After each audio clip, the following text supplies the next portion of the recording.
All right, everybody. Welcome to Finding Support for Sustainability in Brewing.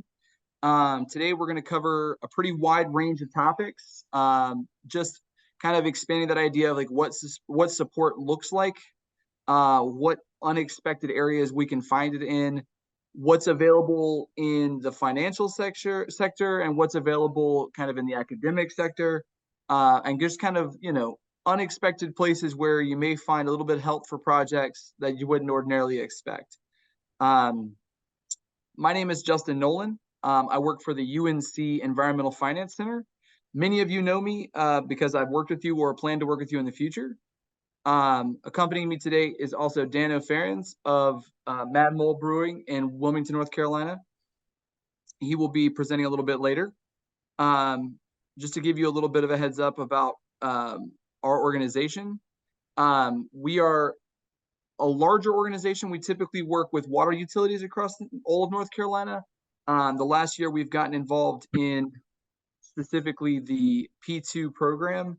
P2 is for those of you who don't know, P2 is a program from the EPA that's targeted at helping different businesses, breweries, but it could also be, large factories. It could also be, tech buildings, whatever, try to become more environmentally sustainable and look for places where they're potentially, their goals are not aligning with their environmental outputs.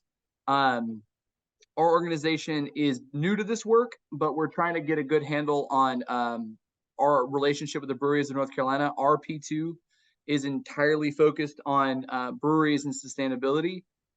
Because we're a water-focused organization and breweries are often water-focused businesses, we saw an immediate alignment there, a good place for us to work with you and try to help you accomplish your goals in this space. So we primarily focus on the financial side of things. We're also partnered with ECU, who handles the engineering side of things. We're looking into the future to try to build a larger network of partners that would also include some water experts to look at both the kind of things that breweries are outputting and how they can reduce their sort of outputs, and also the amount of water that breweries use. And a lot of brewers have kind of explained to us that they would like to use less water, don't necessarily know what the best methodology for doing so would be. So that's another space we're exploring.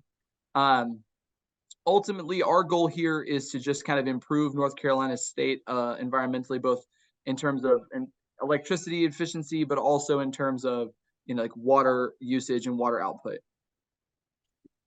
So today we're going to be talking about a variety of things. We're going to look at several federal programs to kind of assist in finding money for the kind of projects that we might recommend as the P2 program rolls out.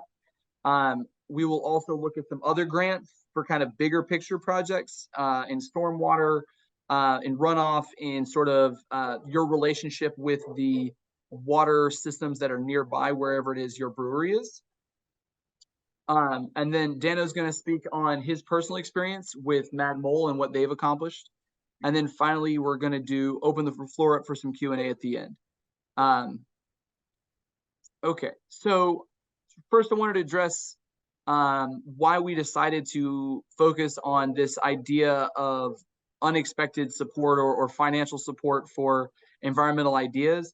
In the time that we've been working with breweries, which has been about the last year and a half, we've noticed that consistently breweries are really, really, really interested in making their businesses more sustainable.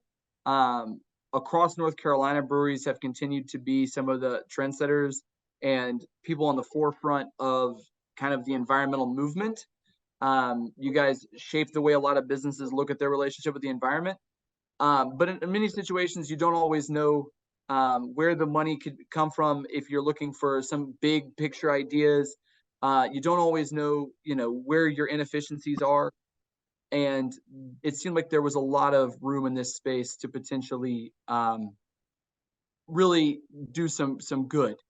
Our presentation today isn't necessarily going to be able to drill into the super duper, detail areas of, complicated federal grants.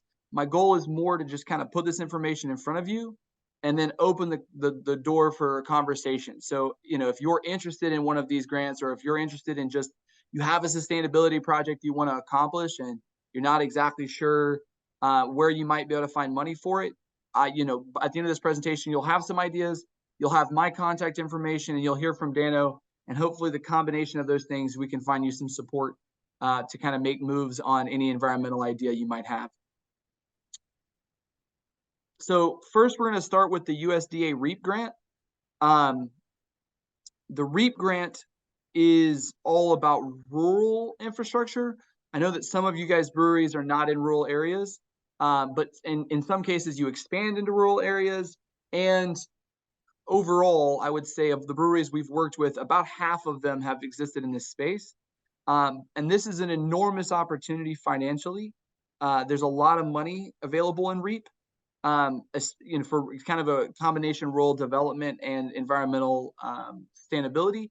It's also a big deal because from our perspective as the EFC, rural communities often don't have amazing access to utility infrastructure. So in many cases across North Carolina, the same small towns where a lot of breweries are finding success and kind of bringing some great economic development are the same small towns where utilities are going out of business and or having a lot of trouble maintaining their infrastructure. So in those situations, any assistance I can give to a brewery in that sort of situation to reduce their environmental outputs puts less strain on that community, and ultimately everybody comes out the better. So REAP grants I felt was an important topic to cover.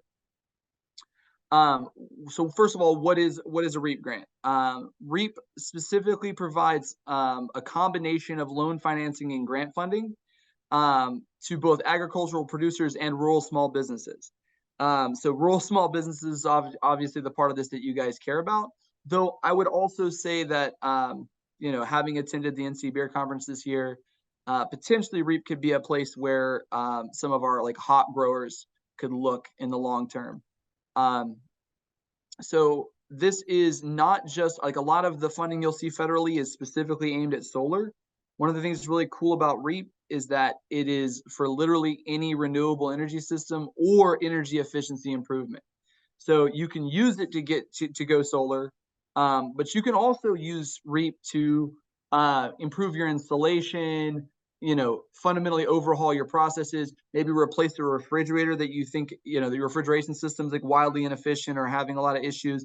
You can replace that with this. It's anything that will create energy efficiency improvements is potentially available for REAP. So as long as you can prove to the USDA that whatever system you're doing, once it's in place, that system is going to produce zero greenhouse emissions itself. So that's a really confusing sentence, and I think it's going to throw a lot of people off. But it's basically saying if you put in a solar energy system, that solar energy system should have no greenhouse gas emissions. If you put in a, there's a hydro, there's biogas, there's a lot of interesting renewable energy systems. It has to be one that that system produces zero greenhouse gas emissions. REAP is worth a wide range of funding. You can find between $1,500 and $500,000 for energy efficiency improvements. I know a lot of you are not necessarily looking for that upper range. But the thing I wanted to point out here is if you have a small project, even just a small project that is just a little bit outside of your budget, REAP could actually be a really interesting way to pursue that, be it energy efficiency improvements or renewable energy systems. Do somebody have a question? Apologies. Okay. So looking at who can apply for this program, again, agricultural producers, not necessarily super relevant to you guys at this moment, but the small businesses side of this is really important. Any small business that is, including breweries, that is located in eligible rural areas, you have to be either a private for-profit entity, a cooperative, or a cooperative, and you have to meet with the Small Business Administration size standards. So I don't want that last part to scare you. The Small Business Administration size standards for you guys, just to skip ahead for a second here, is going to be 1,250 employees, which is going to be fine for pretty much everybody in this conversation. So the big thing here is I'm going to send this presentation to everybody who's in attendance, and it will be available on our website. But LinkedIn here is a little, basically they've created a little app at the USDA that allows you to look at the location of your business and immediately determine, based on its location, whether or not you're considered to be in an eligible rural area. RJ, I know you are. BMC Brewery, who we've worked with in the past, is in one of those rural areas. So eligible rural areas is going to be like huge chunk of North Carolina falls into that. You know, any brewery in like the Morganton area, any brewery that's, you know, out east in one of these smaller towns like Tarboro is qualifies for this. So this is one of the reasons I wanted to bring USDA REAP up, is that a huge percentage of our breweries are popping up in these eligible rural areas. So you have to provide matching funds if you're applying for just the grant. What that means is if you wanted to get a $5,000 grant, you need to be able to throw up $5,000 of cash or of your own money. What that means, though, is that basically, you know, you're doubling your funds and you only end up having to pay half. The other cool thing about REAP is that if you used it to pursue solar, it doesn't get in the way of you applying for some of the other opportunities I'm going to talk about today. So if you get a REAP grant, that doesn't affect your ability to use solar credits to write that off on your taxes, which can end up having a multiplicative effect and really reducing the total cost of installing something kind of big like a solar energy system.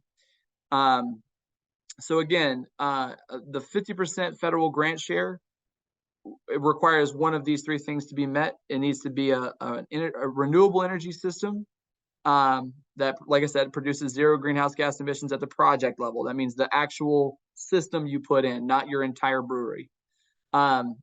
It needs to be, or it can be located in an energy community as defined by, you know, the federal government and the Department of Treasury. That's not necessarily going to apply to a ton of North Carolina breweries because our state is not necessarily filled with what they're calling energy communities. An energy community is kind of related to the production of, you know, oil and gas. North Carolina doesn't have as much of that going on, so that's probably not as relevant. But also, if you're just doing an energy efficiency improvement, that can meet 50% federal grant share. So if you can check any of those three boxes, you're good to go. If you're applying for the loan side of this, you just have to provide 25% of the project cost. So that means you have 25% up front. The federal government covers 50 in the grant, and then 25% of it is covered is loan. So that can actually make it even more affordable if you're trying to stretch it further. You have to establish technical merit and obviously utilize commercially available technology. That just means you're not cobbling together something crazy. And then the last part of this is that it requires an energy audit or assessment. Obviously, the EFC is doing some of these energy assessments, but there are tons, as I learned at NC Beer this year, there are tons of organizations in North Carolina that will provide for you a very cheap or free energy assessment that you can use for audit purposes for any sort of applying for grants. And you need to get that environmental review before you try to apply. So you have to basically have proven that whatever change you're going to make is going to have a significant impact on your overall business's output. Like I said, the eligibility link right here, this will link you to the app they use to determine whether or not you're in the right area of North Carolina to apply or of the country to apply. And this other little graphic is just showing what size requirement you would need to meet in order to check this box. Okay, moving on, talk about the 179D tax deduction. This is, you know, super exciting stuff, but it should be exciting if you're looking to fund, like I said, an environmental sustainability project at your brewery. So what is 179D? 179D is a tax deduction specifically aimed at any commercial building that is reducing its energy output. There's some requirements for basically, there's an elaborate form to fill out that I can absolutely help anybody with that is interested. You have to have a certification from a qualified individual, which I'll come back to in just a second. And you need to be able to prove a 25% reduction or more in energy and power costs as compared to a reference building.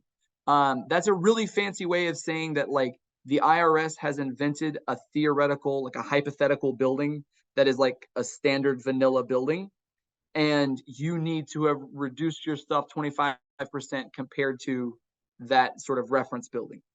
That is something, again, that gets to when you're getting your certification, when you're getting your qualified individual to say that you have met the expectations of this. That's one thing they're going to look into. So basically, it's just that you have to prove that whatever it is you're doing is going to actually have a significant reduction, create a significant reduction in specifically energy and power. This one doesn't care as much about other forms of sustainability. This one's specifically focused on energy efficiency. How much does it cost, or how much is it worth? So this is going to be worth, and this is an important line, the lesser of. So it's either a tax reduction of the entire cost of the project, or it's a tax reduction of 50 cents to $1, which can go up to $5 if you meet certain requirements. But just from a conservative estimate, 50 cents per square foot is a safe estimate. So that can either mean that you get to write off the entire cost of the project, or it can mean that you get to write off a huge chunk of the project on your taxes. The significance of this is that you do, in this case, have to have the entire cost of whatever it is you want to do up front. So you would need to already have, as a business, the capital to go ahead and pull the trigger on this project. However, on the back end, when it comes time to pay taxes, you may see a reduction of the entire cost of the project, or a huge chunk of it. So this is a little bit different than the REAP grant or something like the REAP grant, because you have to foot the bill up front. But it can make a huge dent on the back end. So in order to certify that the thing is legit, to certify that you're going to hit that 25%, you need a person who's obviously not related to the business or the person who owns it. It needs to be an engineer or contractor that is licensed as an engineer. And then you have to communicate in writing that they have the required qualifications. So you need somewhere on a piece of paper that this person has said, I have the right qualifications to provide certification. There's a little bit of a typo at the bottom of this. So the certification is not required to be attached to your tax return. But the big thing is, if the federal government was to audit you and determine whether or not you actually qualified for this, they would want to see that you had gotten the certification. So on the off chance that you get audited for other reasons, or just audited because the government audits a certain percentage of random businesses every year, you would want to have that certification on hand to say, we got it, we actually got somebody to prove that this certification is legit. So looking at kind of the math of this deduction, so if a brewery had a 20,000 square foot site, and you completed a $13,000 energy project on that property, which reduced your energy by 25% compared to a reference building, ordinarily you could only deduct this cost at regular depreciation levels, which, in other words, you would look at whatever the depreciation schedule, or rather your accountant would probably look at whatever the regular depreciation schedule was for that sort of capital investment. And they would say, okay, this is how much we can write off per year. This is how much depreciation we can write off per year. However, if you actually use the 179D deduction, you can take a one-time additional deduction. That's in addition to regular depreciation of let's aim conservatively here, 50 cents per square foot. So that means if you do that math, just keeping it simple, a 20,000 square foot building, 50 cents a square foot, you're looking at a $10,000 deduction. So if your project costs you $13,000 and you can write off 10,000 of it because of 179D, and you can write off probably like about another 1,000 because of standard depreciation levels, that means that project only effectively cost you about $2,000, which can make, it's the way of stretching your money. Is that you can make a more expensive project a lot more feasible. Again, the only big stipulation, like the only big concern, is whether or not you have that money up front. Because I know that some breweries may have a little chunk of change ready to go for like a big energy project. Some may not. And so that can kind of help you navigate like what pathway works for you. But this doesn't have to be a huge project. I use big numbers because I think they're more exciting. But, you could use 179D to do a lot of different things. The biggest thing is, this reduction of 25% or more. I will say, like, I've been to a few dozen breweries at this point with this program. You guys love to set up in like super old buildings that were built before codes that required certain things in terms of like insulation and efficiency. So there's a lot of room to jump 25%. It may be easier than you think. Okay, moving along. ITCs, which are solar credits. This is specifically for those of you who are potentially interested in pursuing, installing solar on your property and are just looking at like, what is the actual, you may have heard about federal solar credits, but you don't actually know any of the details about solar credits. So this is, ITC stands for the investment tax credit. It's designed to incentivize solar projects on specifically businesses, really.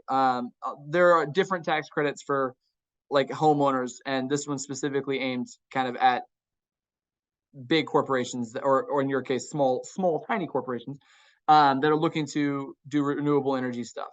So you can do a lot of different things with this. Technically, you can pool solar, you can do biogas, or you can do geothermal. I imagine most of you are going to look primarily at solar, so that's the focus. But if you have a big geothermal project in your back pocket, and you want to do that, you want to pull that out, you can actually use investment tax credits for that as well. It is, as I said, it is worth 30% of the total cost of the project.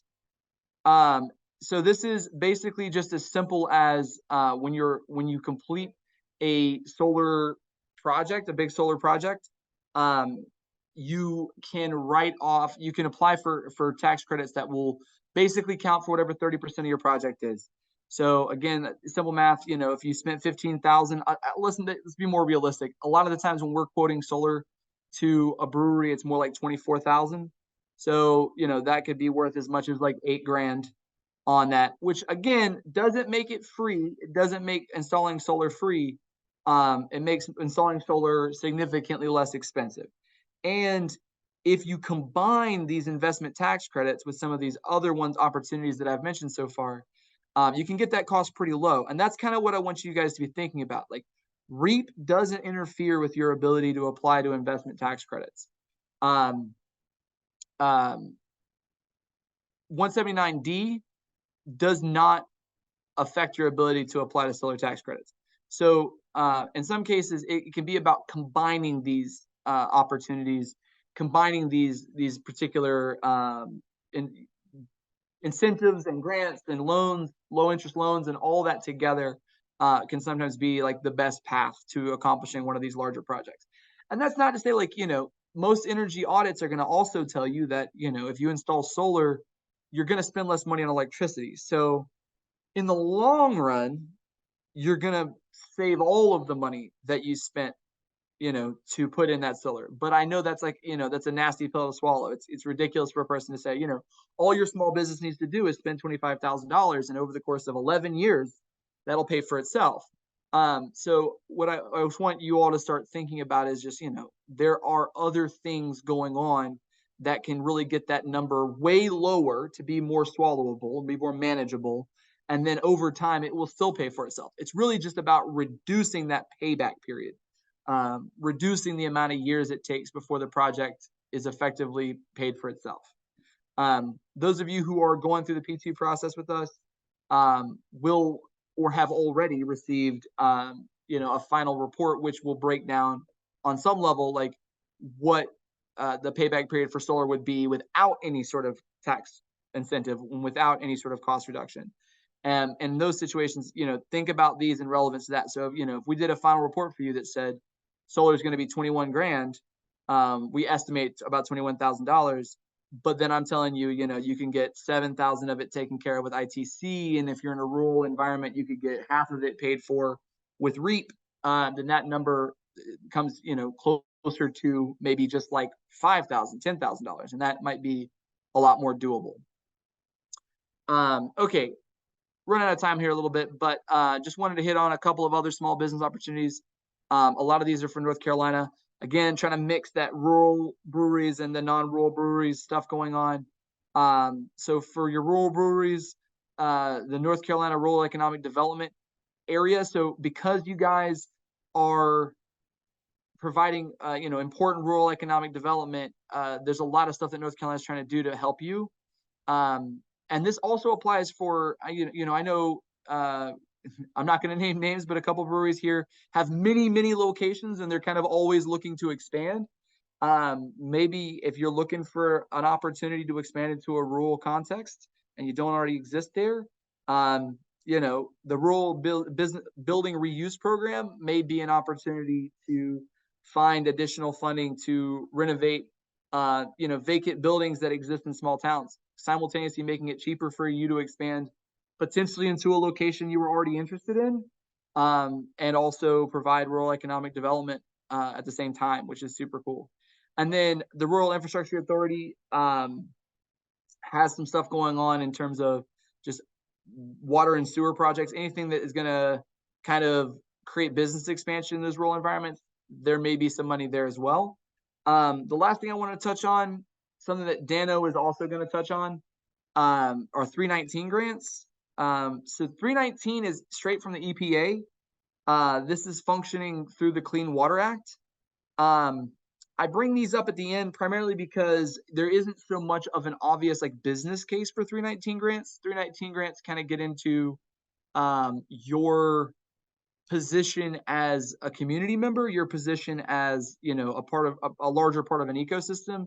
And I know a lot of breweries are largely interested in, what can I do? I know that my brewery impacts waterways. I know that my brewery may be creating some source point pollution. But I'm trying to, it's a business. At the end of the day, no different from any other business. What can I do there? And there's some really interesting opportunities through 319 grants to kind of take a hard look at, for example, like what your stormwater is doing, ways to reduce how your stormwater is flowing into impaired water systems and impaired streams. There are a number of breweries across North Carolina, including, I believe, Mad Mole, who have engaged in this sort of funding to really try to think about what is my relationship with the water system that is nearby and what can I do to improve it. And in a lot of situations, 319 will straight up pay for small projects that have a big impact. They're not super intrusive, and ultimately kind of something you can tell your customers. We take our part in this community really seriously. We want to be part of the solution, not the problem. We want to make sure that we're not contributing to the impairment of streams. And so we took, some time out of our extremely overworked brewer days to look into this 319 grant. And now we're making some moves. I think that's huge. And if that's something you're interested in, we can schedule a longer conversation. So that kind of segues me into my last slide before we kick out off to Dano. Just want to say, I know that I've gone through a whole lot of information here, and I know I've gone through it very quickly. A lot of this is just to kind of put this in your head, give you an idea about some information that might be out there and some stuff that is available to you. If you are interested in one of these programs, regardless of whether or not you're already partnered with us for P2, I would love to talk to you. You can email me at jnolan@sog.unc.edu. We can schedule a meeting to talk about like what your brewery's goals are, and we can kind of work on creating a plan of action. That plan of action is going to be a combination of budgeting, financial tools. It's also going to be looking at grants that are available to you, doing some research on what your particular project is and your location, and kind of combining those pieces of information to build, what is available to you, what can you do, and what is the timeline for that. I would love to pair that with an energy assessment that's done for us through the P2 program, for you, so you can have that energy assessment in addition to everything else. Now I'm gonna kick it over to Dano. Dano, you ready to go? Yeah, I'm ready. All right. Cool. So, hey everybody. I'm Dano Ferons. I'm the operations manager in charge of Mad Mole Brewing in Wilmington, North Carolina. And basically, my background is in marine science. I did that throughout undergrad and grad school, and then decided to change career paths and go into brewing because it was a lot more fun and less desk work. So I've really kind of enjoyed that. But with that being said, one of the things that I really wanted to focus on and is a lot of the breweries I've worked at prior to Mad Mole, and even when I started at Mad Mole, was there wasn't a big push for sustainability. And so when I came to Mad Mole, that was kind of one of the things that I slowly implemented over time. And kind of the first, like, when I say like slowly, like, I mean, I started our sustainability and green initiative things back in 2020.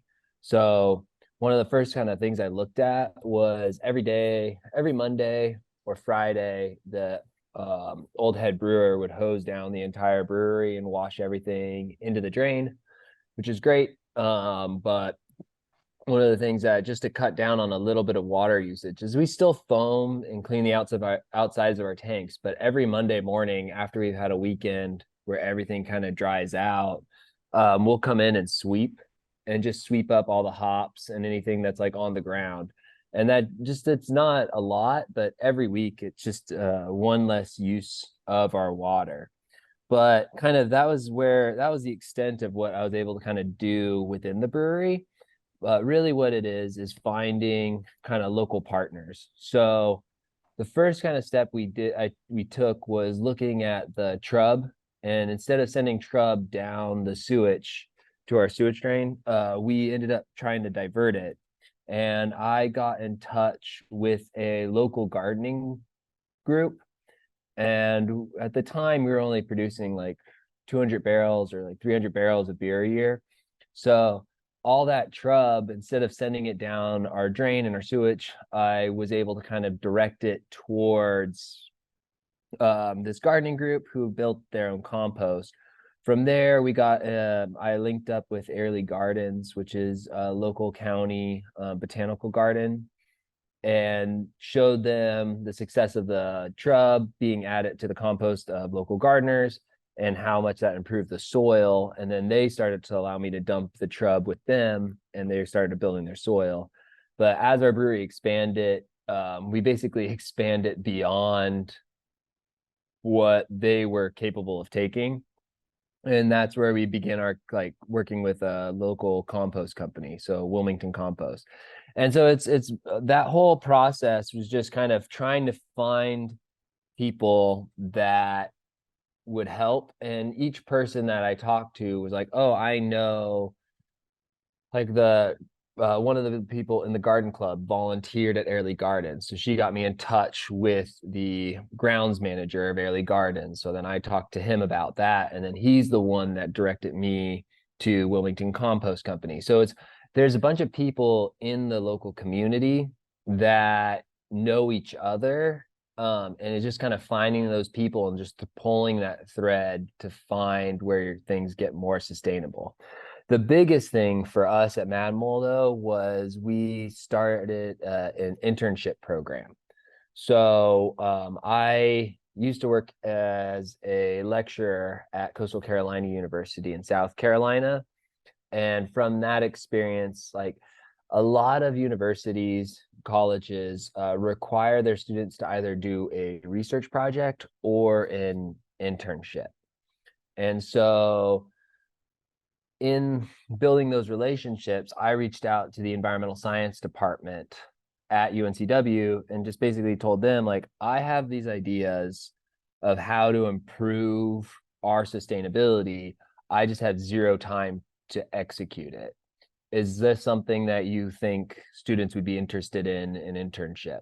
And so kind of talking to them, I was able to set up an internship program where every semester, so basically fall, spring, and summer, we have one student who comes for 11 hours a week, and their whole job and task is to figure out ways for us to be more sustainable. So so the first kind of project we worked on was the malt bags, and we were really lucked out in that UNCW has a recycling center on campus. And so what we were able to do is my intern, Carmen at the time, was able to figure out with them how they can recycle the malt bags as part of their own recycling center. And then she expanded that program to every brewery in our local area, to where everyone started saving the malt bags, bundling them together, and bringing them to UNCW, because the more malt bags we drop off, the easier it is for them to bale, the easier it is for them to package, and then they're able to sell it to wholesalers who then refine it for reusable plastics. And at the same time, UNCW offers for us to drop off any cardboard recycling, plastic pallet wrap. So that kind of started off our relationship with UNCW. And then since then, I've had 5 interns now, 6. I'll have my 6th intern starting in the spring. And each intern has come in, and I've looked at a different aspect of our business that we're struggling with, or one that could use some thoughts. And like, I know for our 319 grant, my intern Maddie came in, and I gave her what I thought was going to be a month's worth of work, 2 months worth of work, and she finished it in 2 weeks. And I was like, okay, well, just take Friday off, and you did great this week, and we'll start up next week.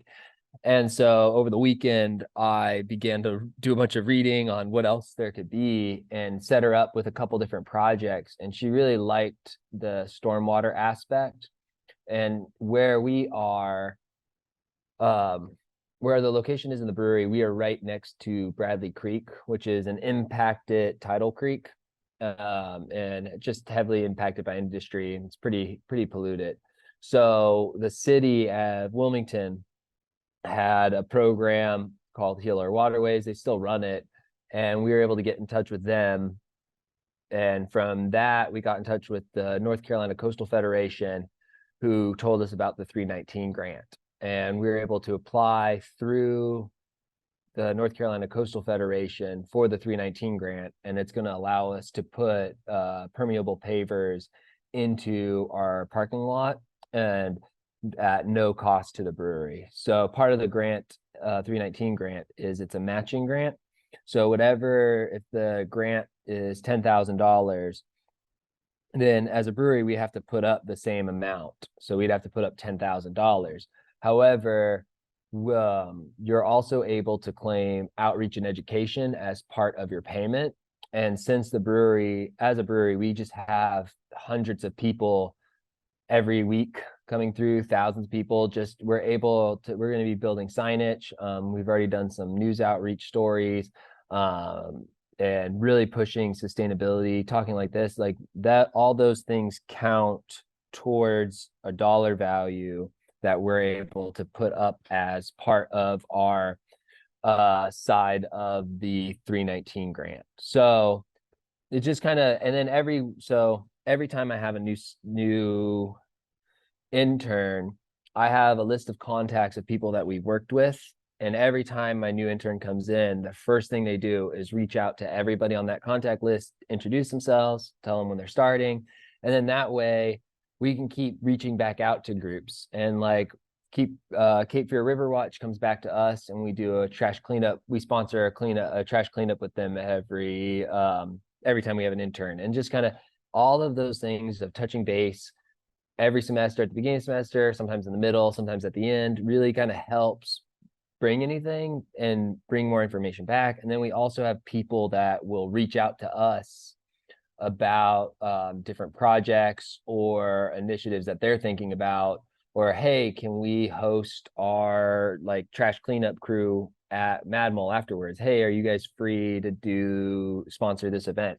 So we're able to kind of see some of that like coming back and really building a community of sustainability around the brewery. So it's kind of building those relationships is where it all kind of starts. Go to the next one. Next slide. Perfect. So since we kind of started this project, we've really done a focus on sustainability as part of our marketing, but also just as a brewery. And everybody, it's been a really cool buy-in from the owners all the way down to the staff. So one of the things is just like laying a groundwork. So before I even began at Madmol, they had purchased and put up a solar array on the roof. So it doesn't cover, I think it covers 1 brew a week on average during the wintertime, up to 3 brews a week during the summer. Our whole brew house is all electric. So there wasn't really, so just kind of that started it. So we had the solar panels, and people always thought the solar panels were cool. And then it really just kind of like, from there, we've just slowly started to push it. And one of the things is that I know as businesses, it's really important to kind of think about how much money you're putting towards sustainability versus how much you get out of it. And so one of the things we've done, and I really am happy about, is we haven't spent much money, a little bit more time on things than necessarily, like we pay for the time of our employees every now and then. So for example, behind me, or in the photo on the bottom left, you'll see we have just a picture of a bunch of wood. So one of my interns found where they were tearing down a house, and a salvage company just had a pile that was like, hey, we have a free wood pile, like anybody can come take it. And a lot of the wood was really unique, nothing really usable for actual construction projects, but it just looked cool. And then we broke apart a ton of our old pallets, and that became the decoration in our tap room. So we expanded our tap room out, and when we did that, we were just like, hey, like instead of trying to paint everything, fill all this stuff in, we just took a nail gun and put all the wood up on the walls and things. And really, like, our customers love it. It's really cool, but like it's something that was like completely free, just some time to do it. The other things we look at are like pack techs. So like the 4-pack holders, 6-pack holders, whatever, we set up a recycling program. So pack techs in general, they say on the top of them 100% recyclable, 100% reusable, like recycled material, and 100% of the time they're not recycled by the local utility.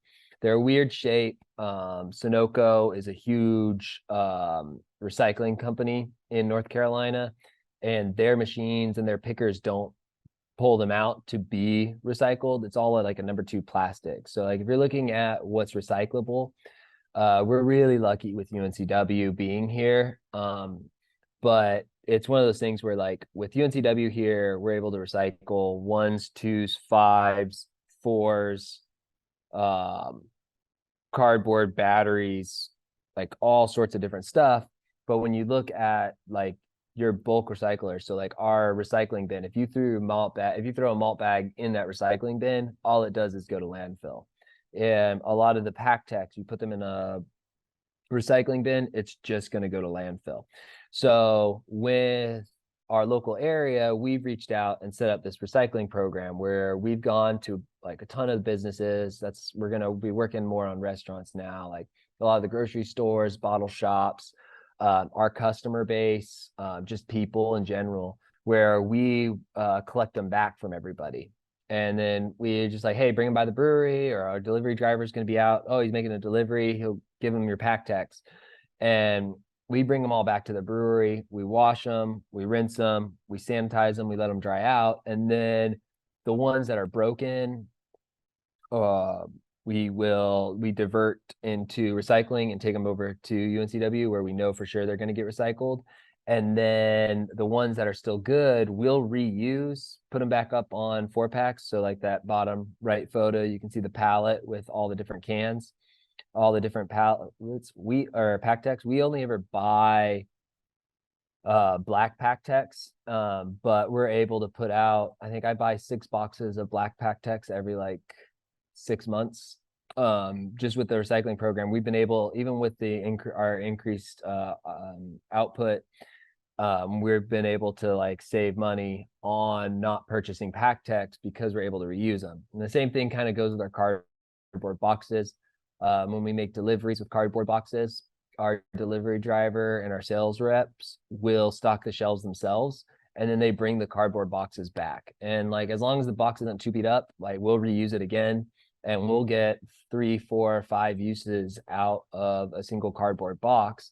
And instead of you looking at that cardboard box, like, yeah, it's 100% recyclable, but each cardboard box has a cost. So if I can, cardboard box is 25 cents, 10 cents, whatever. I don't remember what it is off the top of my head. But if you say it's 10 cents and I've used it twice, now that cardboard box only costs me 5 cents. So as much as like you can make really big moves and like spend a bunch of money, there's a lot of little things that you can kind of focus on in the brewery where you can just be like, hey, I'm sweeping today. Instead of like, it's Monday morning, it's time to sweep out the brewery.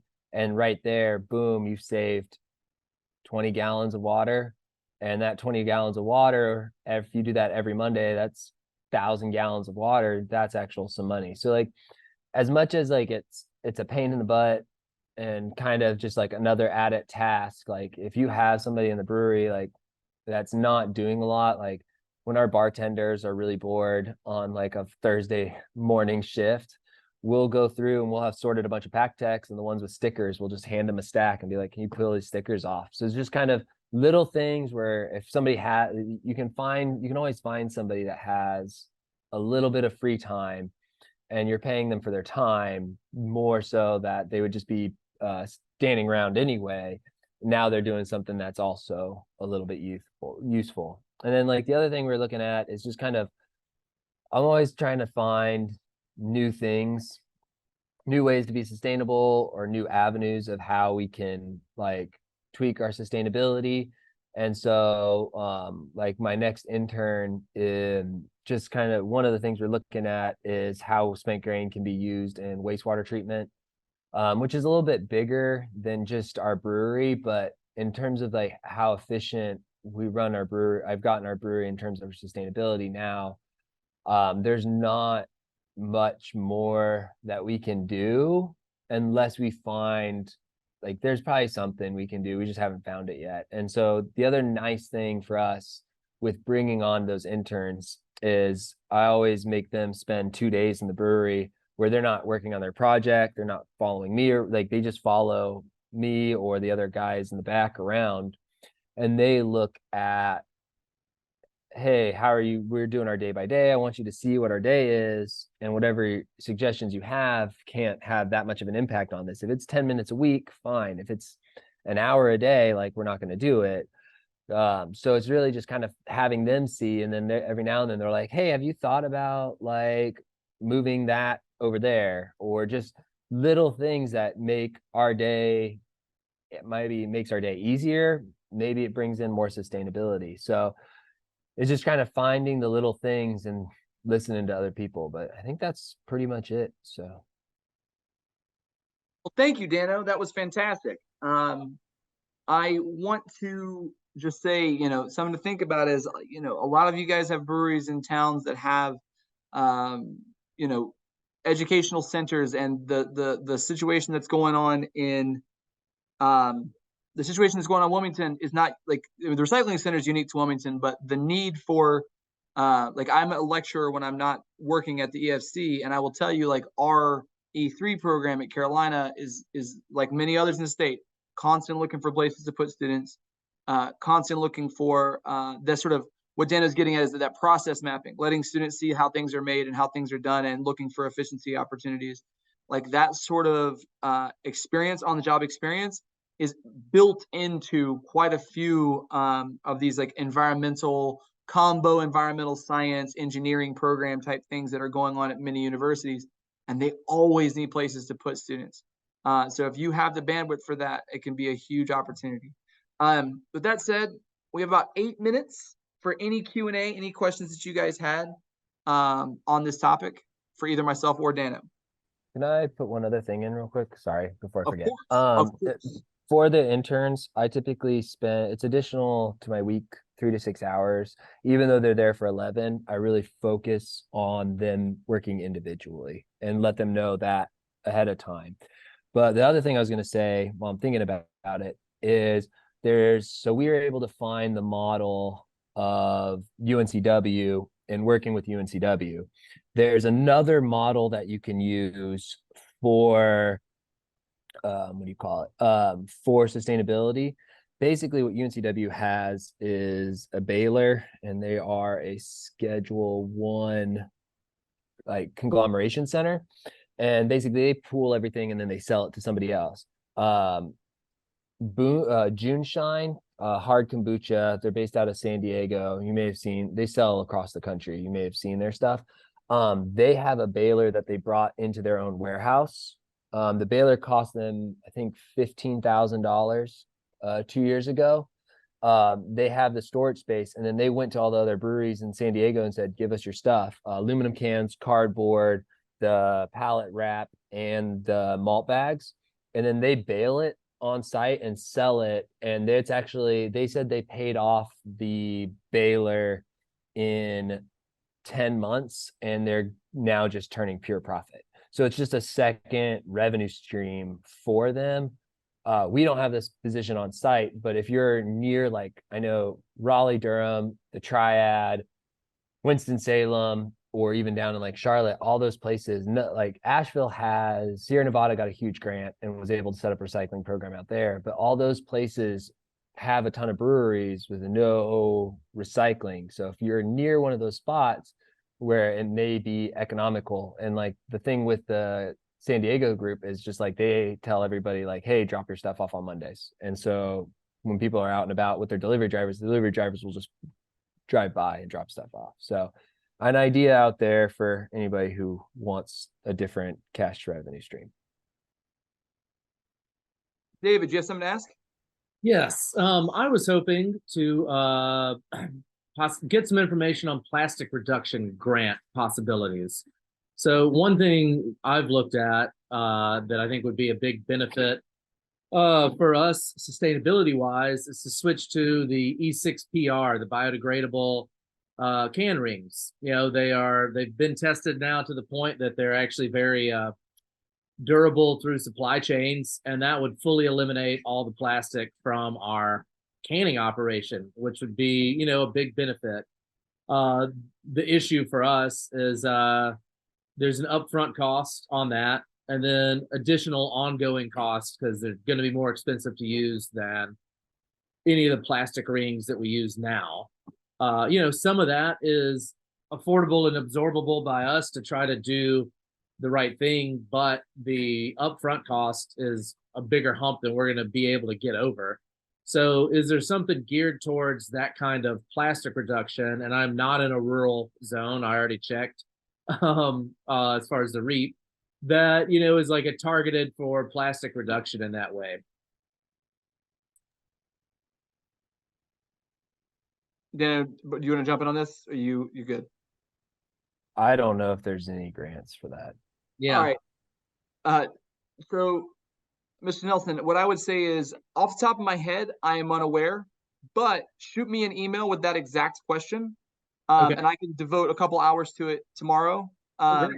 There's a lot of really nook and cranny hidden grant funding out there, especially for matching grants. Yeah. And yeah, there's some interesting stuff with glass. Plastic is its own can of worms. But if you shoot me that question in detail, I'd be glad to look into it for you. Okay. Yeah. No, and we do, like he was saying, lots of efforts to reuse and reduce the plastic through all these things, but actually eliminating it seems like, a great high end goal to have there. And I feel like somebody out there has some money to put towards helping us eliminate that. So yeah. All right. Thank you.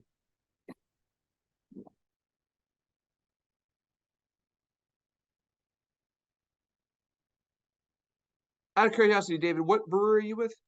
I'm with Braided River Brewing. We're in Mobile, Alabama. I Uh, thought so. I thought so. I was curious about that. I'm I have glad you came a through. lot of North Carolina connections and heard about this. Hey, Kyle. I heard. So I've honestly looked primarily at North Carolina grants. There might be entirely different set of Alabama grants. So if that's something you're interested in, yeah, I'd be glad to look into that for you. That's a good opportunity for me to learn more about it. No, I appreciate it. And just finding out what's available or not in that way to help people or what's the right target to aim for. So, For sure. All right. Any other questions before we wrap up? Yes, sir. Yeah, I appreciated the part where you're talking about some of the solar credits and some of those new programs that are available. I think I'm still maybe one step backwards from that. Although I did, while it's in my brain, I wanted to ask those credits. A lot of breweries, especially if they're starting for tax purposes, are not going to be profitable, and so that a tax deduction may be less valuable to them. Are there any of those that are direct credits available, or is there a combination made for anything like that? So for solar specifically, Yeah. So if you're in a rural environment, I will say that REAP would still be something you could potentially go for. That would be my advice. In terms of urban, I have not seen as much. So you make a really good point that in a brewery that's brand new, that might not be the best time. But I will also be happy to look into that specific question. Yeah, typically I would say it's a dicey proposition, at least in North Carolina currently, to go that direction as before you're a profitable brewery. Yeah. Okay. I have one other question about this. So I've heard a couple things more recently about issues a lot of folks with solar are having, mostly residential, but some commercial as well, where the original financing company has maybe got on a business, and so their leases aren't being serviced, and so they're not getting the maintenance anymore. The company that was maybe kind of a financial man in the middle is not there to provide those credits anymore. How do you recommend people go about financing these projects if that old way is no longer as attractive as it used to be? So we'll currently with the current administration being, I would say solar friendly. And I say that specifically because we have an election coming up in less than a year, so that may not always be the case. There are a number of organizations in North Carolina that I'll be happy to send you like a longer list. That work specifically for the state of North Carolina. And so you kind of eliminate that middleman. Okay. And that's what I would increasingly avoid, is that basically when the solar credit opportunities came out, a whole bunch of people saw a great opportunity for themselves financially as middlemen. And so you saw a bunch of people spring up in kind of a predatory fashion, the same way you'd see with financing of any other kind. And I think the best way to avoid it is to, whenever possible, explicitly go through government program, like the government organizations that will in some cases basically serve the same function. But I can give you a bigger list. You great. have your email, right? Yeah, I registered. Okay, awesome. That sounds good. Thank you. Well, guys, we are out of time. I know you're all very, very busy brewers. I really appreciate you coming through. and talking to us today. And I should be able to get back to the two of you guys by the end of this week. So just look for an email from me. If you're interested in like a longer conversation, or you have a specific project in mind and you are interested in like how you might fund that specific project, don't hesitate to send me an email. I want to thank Dano again for coming out, and all of you have a fantastic holiday. All right.